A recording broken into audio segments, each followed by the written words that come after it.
Hello, bonjour, toute fan de YouTube moi yo, comment nous y espérer que nous en forme. Jodi am pote yon ti vidéo pour nous, vidéo m'pral parler de l'IA, c'est Kijan pour choisir yon moun pour faire vidéo. M'am di ou, nan bon ma jeunesse ou, genye trois types de moun qui vle entrer dans vidéo. Premièrement, gen qui vini pour prendre plaisir yo pour yo gaspiller. Deuxièmement, gen qui vini suivre vous pour yo kawe si yo karite. Et troisièmement, gen qui vini c'est pour yo rete. Avant tout jeune net gen avenir devant yo. Tout jeune net ta vle devenir yon bagay. Et puis, tout moun net en général ta vle gen yon famille, pour moun nan gen madame, pour gen mari, pour gen petite, etc. Ou c'est un jeune qui besoin faire un bon choix. Premier bagay pour faire, c'est faire description yon moun ou envie gagner dans vie. Qui jan ou ta reme liye, pas tellement viser perfection parce que pas gagner moun qui parfait. Et deuxième bagay là, c'est commencer à aller côté ou ka faire rencontre avec gens de moun ou souhaiter. Internet pas fin garanti parce que gen un pile faux moun qui caché derrière écran. Et puis, les a parlé avant, yo kon tout gens pour yo faire autant de au soit vivre toute sorte à prévu et puis en réalité, les différents de ça que ou attendez vraiment vrai. Et puis, troisième bagay là, c'est pour temps pour venir découvrir qualité ak défaut moun pour faire une évaluation pour si moun sa li même li qualifié pour quitter l'entrée dans vie. Pas koute moun kap di ou, li pa katan, li pa gen patience. Moun nan, s'il te vle yon bagay sérieux, li tap apprendre konnen tout avant, li entre dans la vie.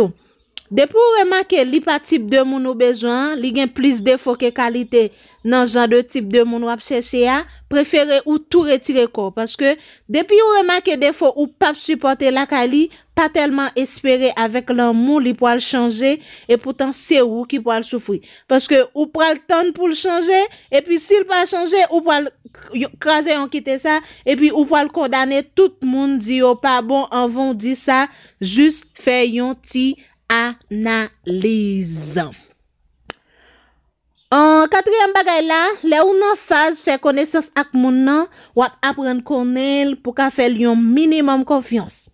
Li important pour pas trop exposer ak moun ça parce que anye pour ko di si ou pral d'accord ak moun nan ou pas. Ou qu'on a essayé apprendre connaître yon moun et puis société a te geta comprendre c'est deux moun qui ensemble. Bien que li pas trop bon pour vivre pour moun, mais les ou vin faire ça plusieurs moun yo vin ouais nan yon l'autre dimension c'est pour ça depuis nan phase connaissance ou yé ak yon moun pas bal trop habitude ou même tout pas prendre trop habitude pour les ou ta découvrir ça pas ka marcher entre ou même ensemble avec moun ça pour ça li même li pas tellement déranger parce que trop habitude qu'on vin faire quelque bagay ou pas de faire par obligation. Et cinquième point que faut ou apprendre développer quelque sens la caillou pour ka détecter yon moun rapide.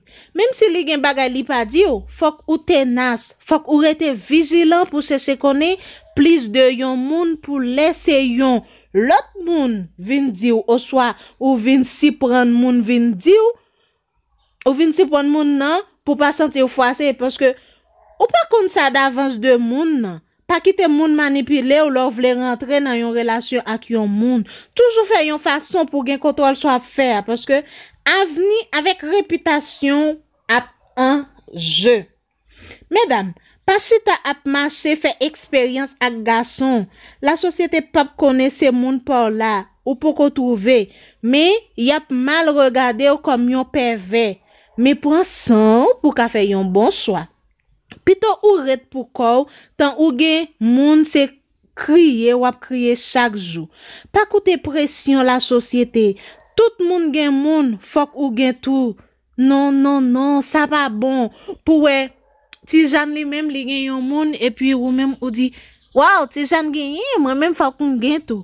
Ça li même li pas bon. Messieurs yo aussi, chaque femme gen ambition différente. Toujours choisir yon moun ou connaît ça viser comme rêve ou ap ka réaliser yo avec moun nan. Pas passer misère avec personne, ni investir dans personne pour prétexte li belle femme. Li gen yon belle femme, l'el bon, wap bon tout. Wap ka changer. Messieurs.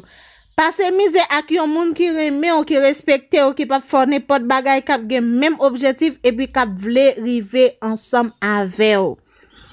Si nous mettons en valeur ti texte ça, n'a ka balancer bagay yo. Si nous mettons en valeur ti conseil ça yo, n'a ka balancer bagay yo. Rete suivre vidéo a. Abonnez avec channel là pour nous capable porter plus conseils pour nous-mêmes. Et ou besoin l'amour, ou besoin respect, ou besoin support moral et économique. Tout pas prend youn ou quitter l'autre parce que tout ça yo youn entre dans l'autre. Youn marcher ensemble avec l'autre. Youn pas marcher sans l'autre parce que pral gen un pile problème s'il gen youn qui manque. Apprendre faire choix moun qui reme ou pour moun ou ye ya et puis apprendre reme moun nan tout pour moun liye ya. Sou reme conseil sa yo, partager conseil sa yo avec toute famille amis. Abonnez sur channel là pour capable joindre plus conseils. Et puis belle vidéo yon like, quittez commentaire pour moi. Merci, c'était amis Fanouz.